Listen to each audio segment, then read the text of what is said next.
Amiche e amici del cancro, benvenuti in questa stesa di tarocchi e cartomanzia dedicata al vostro segno. Ecco qui il simbolo del cancro sul dadino e partiamo subito con l'oracolo del sesto senso e andiamo a vedere quale notizia scioccante c'è nell'aria. Sto pubblicando questo interattivo di lunedì perché la Luna è il vostro governatore planetario. Se ancora non l'avete fatto, vi invito ad iscrivervi al canale attivando la campanella per non perdere i prossimi video e le prossime novità in arrivo.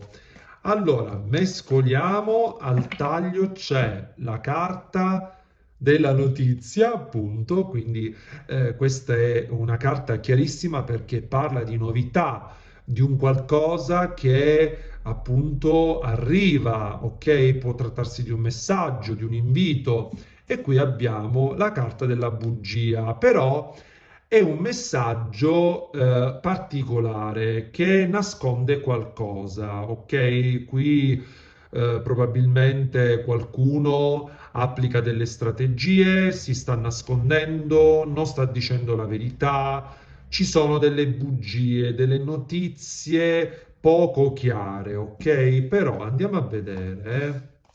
Probabilmente avete la sensazione che qualcuno vi stia mentendo, eh? Abbiamo il processo, la carta dell'amore.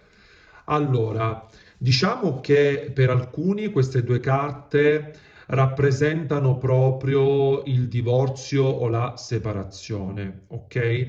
Per altri, la carta dell'amore è bellissima perché parla di un sentimento molto forte in gioco, molto importante.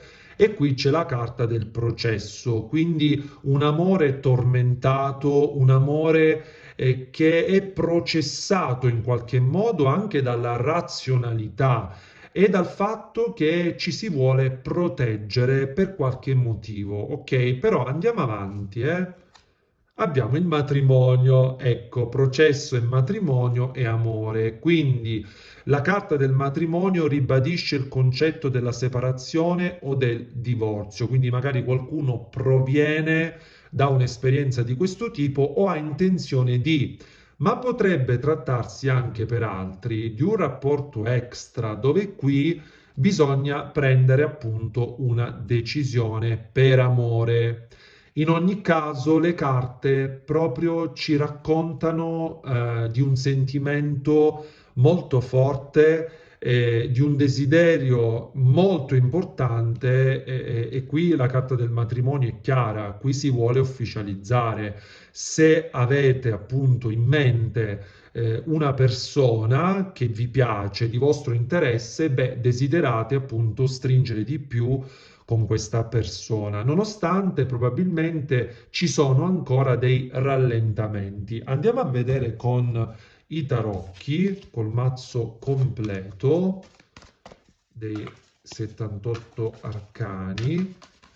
Allora, vediamo per gli amici del cancro una notizia che riguarda chi o cosa. Beh, può riguardare anche la persona del vostro cuore, ci può stare, Possiamo anche vederci questo. Allora, al taglio abbiamo il 3 di denari, quindi il progetto, la costruzione, il voler anche ricostruire dopo magari una litigata o un qualcosa che è successo. E l'asso di denari, che per mia personale esperienza è una delle carte più belle di tutto il mazzo, ok? E proprio rappresenta l'inizio concreto e i nuovi inizi concreti, ok?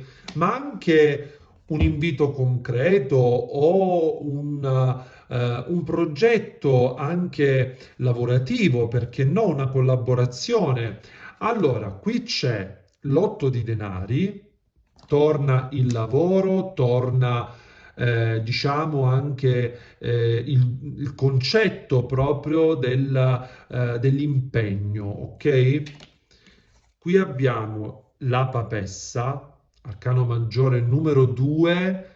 Beh, qui siete in una fase di studio, state studiando con attenzione una persona o una certa situazione al lavoro, ok? Poi in base a ciò che state pensando in questo momento e abbiamo il 4 di spade, quindi la fase di stand-by o comunque di appunto riflessione. Quindi il 4 di spade si sposa con la papessa, anche se in questo mazzo rappresenta proprio una sorta di uomo in pericolo, no?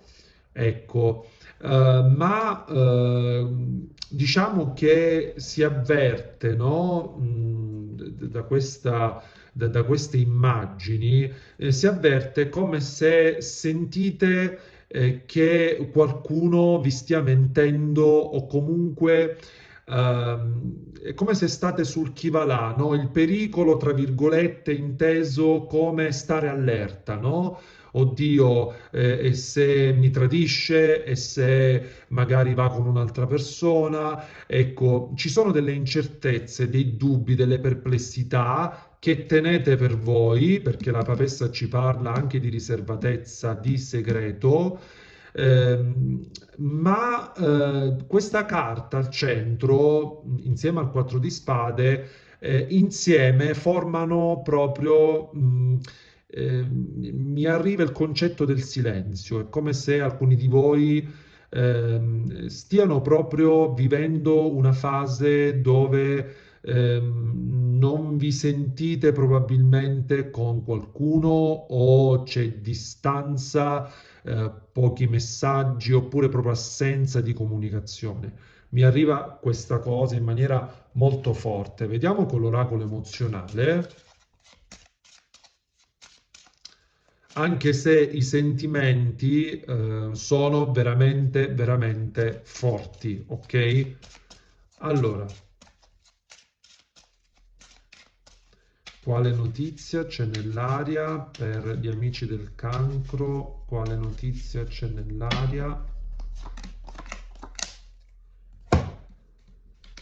Allora, la falsità, ecco, io immaginavo con il 4 di spade e la papessa che voi avete la sensazione che qualcuno vi stia mentendo, ok? Che stia indossando una maschera, però potrebbe anche trattarsi di una vostra sensazione perché avete nel passato subito dei tradimenti o comunque degli inganni e quindi essendoci dei retaggi, un cuore ferito, tendete a non fidarvi. Ecco perché la carta della falsità, ok? E poi qui c'è la carta dei social. Allora, qui probabilmente c'è una conoscenza che è nata tramite social, oppure questa carta indica il sentirsi tramite social, ok, su WhatsApp, Instagram, Facebook e così via. Ehm, Questa carta dei retaggi indica anche il fatto che tramite social è successo un qualcosa che vi ha colpito, vi ha ferito e che vi sta portando a diffidare proprio da qualcuno. Mm? Sì, qui c'è un cuore ferito, qui è successo qualcosa tramite o WhatsApp o i social. Fatemi sapere nei commenti perché il messaggio è veramente molto chiaro per alcuni di voi. E qui però c'è silenzio, è come se ancora il chiarimento non c'è stato, anche se comunque qui, diciamo, la persona che ha sbagliato ci sta lavorando su, perché l'ha capito di aver esagerato, comunque di aver detto delle cose fuori luogo, però il sentimento è veramente, veramente intenso, ok? È reciproco. Qui la stesa veramente è chiarissima, cioè ci sono delle cose molto molto importanti che voi vorreste chiarire, perché qui c'è sofferenza, ci sono dei dubbi, delle perplessità, qualcuno si è fatto da parte, non parla, diciamo che si è ritirato un po' nel suo mondo, anche se con un pizzico di amarezza e sofferenza, perché i sentimenti ancora ci sono. E quindi qui il coraggio sta nel riprendere le comunicazioni anche tramite social. Ecco, questo è il senso della stesa. Io vi mando un abbraccio grandissimo, amici del cancro, vi ringrazio dell'ascolto. Per chi volesse un consulto privato con me, può scrivermi al numero WhatsApp in basso a destra. Bacioni grandi, ciao a tutti.